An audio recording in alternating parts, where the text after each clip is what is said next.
Hello guys, welcome to Shri informations. 2 सितंबर 2022 ये एक हिस्टोरिकल डेट है और हम इंडियंस के लिए ये एक बहुत ही ज़्यादा प्राउड मोमेंट है। इस दिन इंडियन गवर्नमेंट ने आईएनएस विक्रांत नाम का एक इंटरनेशनल एयरक्राफ्ट करियर लॉन्च किया और उसी के साथ हमारे इंडियन नेवल सर्विस को अपना एक नया नेशनल फ्लैग मिला। आज के इस वीडियो में सबसे पहले हम जानेंगे कि इस इंटरनेशनल एयरक्राफ्ट करियर का नाम आईएनएस विक्रांत क्यों पड़ा।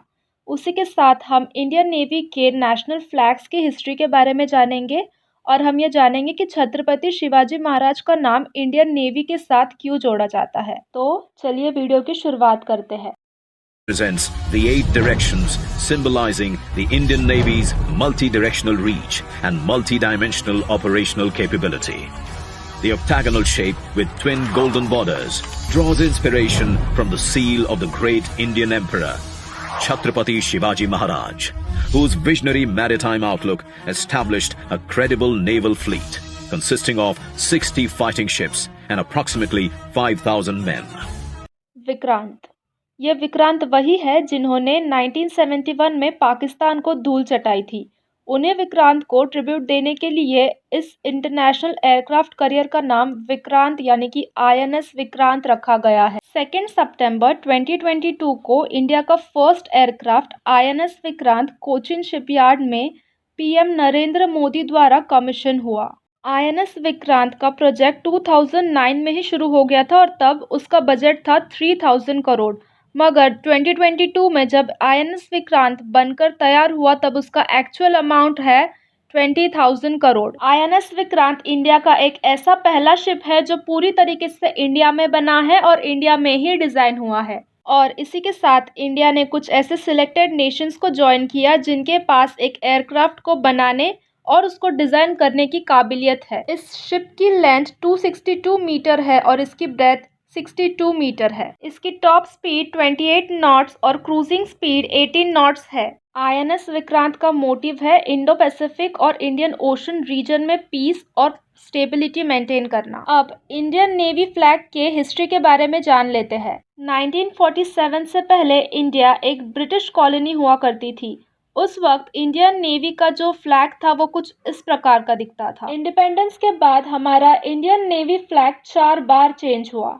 1950 में इंग्लैंड का फ्लैग हटाकर सेंट जॉर्ज के साइन के साथ इंडियन फ्लैग को लगाया गया था।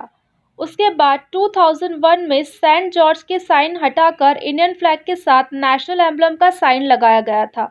उसके बाद 2014 में कुछ इश्यूज के चलते सेंट जॉर्ज का साइन फिर से फ्लैग में हमारे इंडियन नेवी फ्लैग में ऐड करवा दिया गया था। अब 2022 में फाइनली इंडिपेंडेंस के 75 ईयर्स के बाद इंडियन नेवी को एक इंडियन फ्लैग मिला। यह है हमारा इंडियन नेवी फ्लैग। इस फ्लैग में एक कोने में हमारे इंडियन नेशनल फ्लैग को लगाया गया है, वहीं बाकी आधे भाग में नेवी का क्रिस्ट लगाया गया है। यह क्रिस्ट ब्लू कलर में है जो ऑक्टेगन शेप में है। ये इस बात का प्रतीक है कि हमारे इंडियन नेवी की पहुंच 8 दिशाओं में है। उसी के नीचे शन नौ वरुण को लिखा गया है। इस वाक्य का मतलब है जल के देवता वरुण हमारे लिए मंगलकारी रहे। भारतीय सनातन परंपरा के अनुसार वरुण देवता को जल का देवता माना गया है। इसके अलावा ऑक्टेगन शेप के किनारे में 2 गोल्डन बॉर्डर दिए गए हैं जो हमारे महान छत्रपति शिवाजी महाराज की ढाल से प्रेरित होकर लिया गया है। और जो ये ऑक्टेगन शेप है वो भी छत्रपति शिवाजी महाराज के राज मुद्रा से ही इंस्पायर हुआ है। दोस्तों, छत्रपति शिवाजी महाराज को father and founder of Indian navy कहा जाता है। उनको पता था कि अगर कोई कंट्री इंडिया पर अटैक करेंगे तो वो मोस्ट प्रोबेबली ओशन थ्रू ही अटैक करेंगे और इसीलिए कोकण और गोवा के सी प्रोटेक्शन के लिए उन्होंने इंडियन नेवी का निर्माण किया। इसे कहते हैं रियल फॉरसाइट। नेवी बनाने के लिए शिप्स लगते हैं और वो शिप्स डिफरेंट टाइप के होते हैं। वो शिप्स कैसे बनाए जाते हैं इसका आइडिया छत्रपति शिवाजी महाराज को नहीं था, इसलिए उन्होंने सोचा कि क्यों ना मैं शिप्स बनाने के लिए किसी और को हायर करूं। अब छत्रपति शिवाजी महाराज ने पोर्तुगीज इंजीनियर्स को शिप बनाने के लिए हायर किया। इंजीनियर्स के साथ उन्होंने कुछ ऐसे लोग चूज किए जो छत्रपति शिवाजी महाराज की टीम से थे वो लोग पोर्तुगीज़ इंजीनियर्स पर नज़र रखते थे और जिस प्रकार पोर्तुगीज़ इंजीनियर्स शिप बनाने का काम करते थे, वैसे-वैसे ये लोग सीख लेते थे। क्योंकि छत्रपति शिवाजी महाराज को ये पता था कि अगर पोर्तुगीज़ गवर्नमेंट को ये बात पता चली कि पोर्तुगीज़ इंजीनियर्स इंडिया में जाकर शिप बनाना सिखा रहे हैं, तो वो इस बात पर ऑब्जेक्शन लेंगे और वैसा ही हुआ।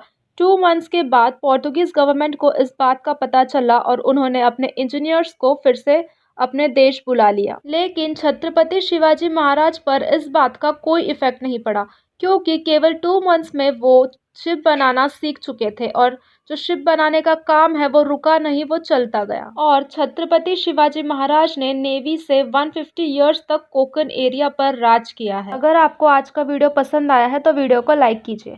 Thank you.